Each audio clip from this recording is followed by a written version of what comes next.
Hello and welcome back, and yes, it's us talking about Ugreen once again. And this time, rather than talking about NAS, we're going to get a little bit tangential, and today we're going to talk about surveillance cameras. That's right.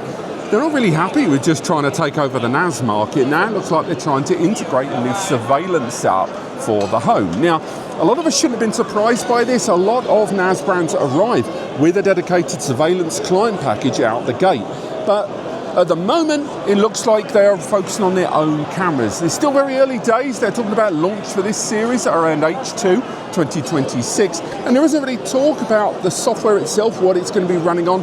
Is it going to be running on just the AI NAS solutions, or it's going to be running for the greater NAS Sync lineup from Ugreen? But what we have here is a series of cameras that are going to be rolling out later this year. So we've got a couple of desktop mounted cameras. Looking at my notes there, these are the ID 500 Plus and the ID 500 Pro. Now these are dual band cameras. The Plus series is a 2K camera and the Pro series is a 4K camera. It's also worth highlighting out the gate, there's no subscription here. They are making it clear this isn't going to be a sort of off-site cloud sync. These are being designed to be rolled out with an internal SD memory card there for the local storage, edge AI service. It's not going to be heavily reliant on the client NAS service surveillance system, or the NVR I should say, to do all of the heavy lifting. These are edge AI. But it's what I'm interested in is, are they going to be rolling out that surveillance software down the road for all NAS Sync users? Because that would be something that would compete with some brands like Synology, who already have their own NAS system alongside their own NAS cameras. Now, moving beyond the desktop cameras there, and by the way, we will get onto the features and services in a moment, we can talk about some of the more specialized devices. Two ends of the spectrum here, we have a doorbell camera.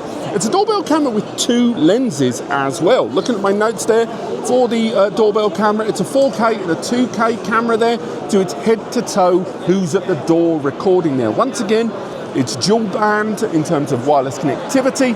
When we're looking at the back, it isn't a PoE, so it's a direct into mains interface there, going into the back. But again, a doorbell camera, that's a good entry-level camera out the gate. Alongside that, we can go to something a little bit more evolved. This is a 3-camera camera. We have a fixed camera there at the top. That's a wide fixed angle there at the top. And alongside that, we have the base dual lens PTZ. So pan tilt zoom there all the way around. Again, that's a triple lens, but this one, unlike the others, is PoE. So again, we've got some different usage scenarios here. And again, all of them are edge AI. All of them are going to be hopefully running on software that's either going to be locally available for client systems, or, as they say, they're aiming towards integrating it with their AI systems. We'll probably be talking about more on those during CES, because apparently the software has now come forward quite several layers there. Now, going back to my notes, we can talk about some of those featured services. Edge AI, we hear it a lot. We're talking about AI recognition, so understanding what is being recorded. That can also filter down into the alerts, so what you're getting feedback on, and human language alerts as well, telling you what exactly is going on, those events, and behavior identification as well. Alongside that, there is ultra low light color correction there for accessing, cameras at night, night vision, that sort of thing. And some slightly out there stuff, again, I know some users are going to be interested, baby crying identification there. Again, presumably that's more tailored towards this, but it's the cross-camera stuff that I'm intrigued by.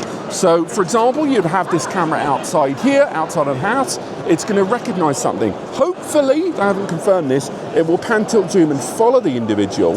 But if they then break into the home, what you want is for these cameras to understand and therefore pick up the field and keep things going all the way along as different elements of a break-in occur. It's not going to stop the deterrent villain, but at the same time, at the very least, it'll track it all the way through. Now, let's be realistic.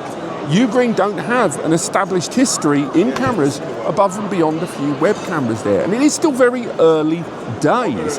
They aren't a well-established player in the field of IP cameras, but it's still nice to see them pursuing this. If you're going to roll out a NAS solution and look at what the rest of the market offers alongside those, I will always be chuffed to see them stretch their muscles within that ecosystem.